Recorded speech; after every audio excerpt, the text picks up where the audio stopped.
Biz hozir International Gangadi filialida turibmiz. Sababi bu yerga Amerikadan ustoz kelibdi. Ismi Mr. Harry ekan.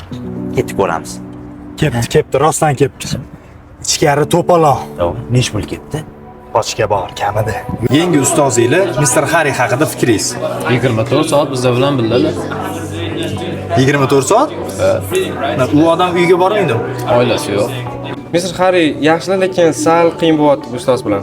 To'g'risi, ingliz tilini zo'r o'rgatyaptilar и вообще darslari zo'r. Qattiq qo'llar. Nega? Hamma narsalarni o'zimiz qilamiz, chetdan yordam bo'lmaydi. Ha, bu yoq ko'rmadinglarmi? Ozgina qistirib, boshqa qilib. Yo'q, qilib ko'rdim, o'xshamadi lekin. O'xshamadimi? Men ham qiziqib ketaman shu ustozni ko'rishga.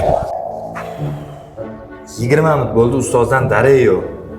Hayronman, xonaga kiruvlikda kiradi deyishdi. Akalar, qanaqa ketadi suhbat? Kim bilan suhbat? Ustozinglar bilan. Qanaqa ustoz? Mana partam ustida turgan ustozinglar bilan. Mana shuni ustoz deysizlarmi sizlar? Mr. Harry mana mana shu bo'ladi.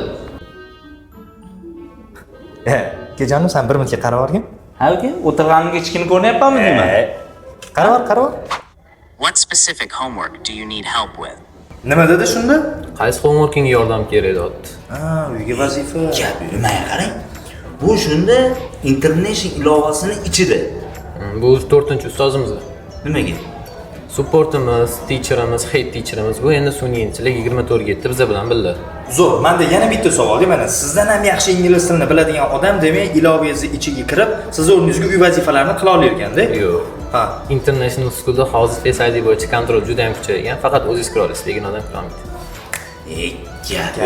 Xullas o'rtoqlar, ko'rganinglarda International shunaqa o'zgacha uslubda yengilliklar, pastdagi havola orqali ro'yxatdan o'tib, siz ham ingliz tilini o'rganing. International bir qadam oldinda. Yo nima? International kichkina ko'rinyapti. Bo'ldi, trend ekan deb gapiraverasanmi? Siz so'rab oling. Kimdan nima so'raysan?